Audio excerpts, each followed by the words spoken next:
Let's jam. It's Freedom Phil. We rolling? Let's get into it. I want to talk about just thoughts I've had off and on. I love technology. I love all that. I like green science, and not just because I'm not an environmentalist by any means, but I just love the technology of capturing carbon and feeding it to algae farms and growing oil from previous carbon. I mean, if you really just look at how beautiful everything is, all the different parts coming together. That's something I want to talk about, just something I was thinking about. Yeah, Freedom Phil like to describe. And hey, this one's actually probably safe for children, other than I swear all the time and I talk I'm very blue collar. Anyways, yeah, Freedom Phil like to describe. Let's get into this. So I was looking at this, where people talk about, capturing carbon in different ways and then making biogas. Like say you had, for instance, there's ways that you can feed cows, for instance, like seaweed supplements, which greatly reduce the amount of methane they produce when they belch, fart, or whatever. But you can actually use the cow manure to, as a fuel source. I was watching this thing out of Turkey, and I actually saw something similar to it they've been doing in Scotland for God knows, Scotland, Ireland, wherever a peat bog is, where they go into the peat bog, I think it was Ireland, and they cut out pieces of the peat, and then they stack it and dry it.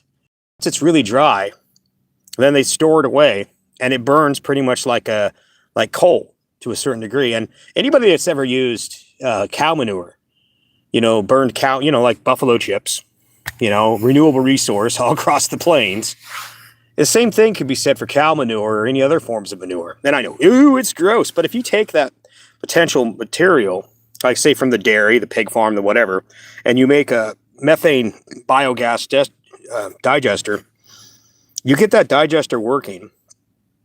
And then effectively, you're producing methane that you filter and do whatnot with, and you can turn it into synthetic natural gas. Use that synthetic natural gas in a power plant, maybe capture the carbon, take the carbon, and then refeed it to an algae farm to make more oil that you can turn into synthetic natural gas and feed it back to that, use it for products or back to that same thermal power plant. But what's left over, this is where I was just thinking. After all the major methane and gas energy has been extracted from the slurry in the digester, then I get to thinking about it, and I'm like, what if you could take that and mix in some wood material, cardboard, whatever, and make fuel pellets? And these fuel pellets could then be burned into a thermal power plant, which then captures the carbon. And by the way, what could you use actually as a wood source as well, other than just, leftover, like say we got waste trees out there in the woods, hog fuel, turn into the hog fuel, but that could cost a lot. And that hog fuel might be better used, although maybe we could use the waste heat from a power plant in a lumber mill as well. I mean, there's a lot of integrated type of thinking here, but there's a plant called giant macanthuses grass, and they're working for the last number of years, and they might have already perfected it, of a type of, this grass grows as high as a tractor trailer. And so you could take some ass end property, not prime soil, and grow this stuff. And you plant it once and it doesn't breed. They basically they're making it like a mule so it doesn't take over. This material will grow for anywhere from 15, 20, probably 20 to 30 years. Say 20 to 30 years. All you have to do is take a tractor and mow over it. Maybe you fertilize it here and there. So you could take this wood material from the giant macanthuses grass, mix it with that slurry. And part of the reason I thought of this is one I had never heard before. There's places in Turkey where they take the cow manure slurry and put it into an area in a field and let it dry out. And then they cut the blocks just the same as the people that do it with the peat bogs in Ireland. What if you were to take that material, mix it with some other woody material, and make a fuel pellet out of it? Because I've seen cases in India, for instance, and I know people are like, that's gross. Well, you work with what you got. They have the cow manure, and they'll put it on a stick, and so they'll make, funny to call it a poo stick, but they'll take the poo stick, and they'll use that to cook. Under the same pretense, or not pretense, same outlook, you could do the very same thing. Just make fuel pellets out of it, and then feed it into a thermal power plant, and then capture the carbon. And carbon capture technology has got a lot better. ME fluid and all that stuff. It's got way better. So as this technology keeps on improving, eventually we could negate a lot of the problems we could actually capture carbon in multiple ways. Like for instance, the grass the cows are eating is capturing carbon. And then the giant macanthasis grass or the biomass is capturing carbon. Now, if we can recycle the carbon over and over again by capturing it and then feeding it into a power plant, you know, the algae farm, which then refeeds the power plant, how many times could we reuse the same carbon until it finally dissipates or disappears? I don't know. That's for minds far greater than me, you know, and I just think it's amazing. We have all this technology right now. We already have the technology to do everything I've just described. But, you know, people talk about, well, the cost of blah, blah, blah, blah, blah, blah, blah, blah. But one of the reasons a lot of the good technology out there gets suppressed is the current businesses, the current people in control, much like they talk about with the oil and gas, you know, they don't want to see this type of stuff happening. And I'm not going to go into something like, ooh, wagadoo conspiracy theory about, you know, oh, yeah, the Saudis, blah. No, I don't care about that.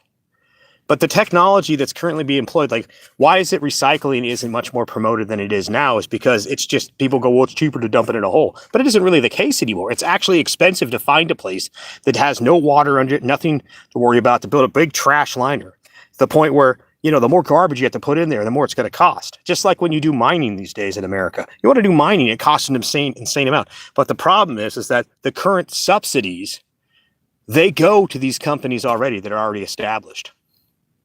And if you think about that for a second, there lies the problem. Just like with farming, if we could subsidize farmers to grow soybeans that we don't even eat, to ship overseas, or to grow corn that you can't eat off the cob, why can't we subsidize some of these programs where we could literally make renewable energy with shit ground?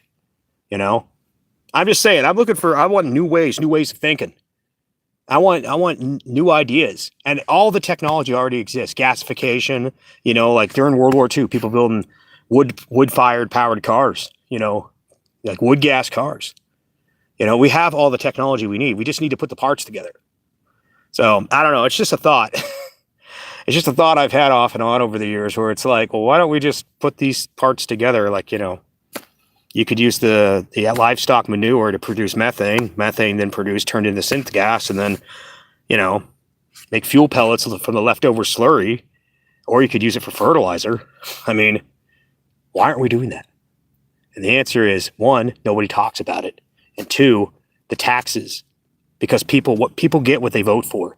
The taxes are currently going towards obsolete, inferior technology.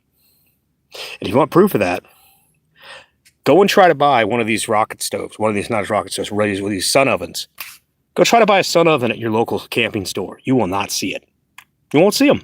You won't see them. Yeah, I got to go online to find that. Go and try to get one of those rocket stoves that actually produces electricity, like the old BioLights. That BioLight was produced, back in 2012? You won't find it. You will not find it in any normal store.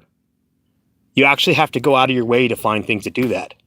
And by the way, if you really want to get down to what's a good rocket stove, just your simple coffee can design is actually incredibly good. But, you know, the funniest part about it is, hey, there's a little brown squirrel over there. Isn't that cute? You know, it's funny. The dog keeps the ground squirrels from getting too close to the van. And I like that. I mean, they're cute. Don't get me wrong. I just don't want them trying to get in the van.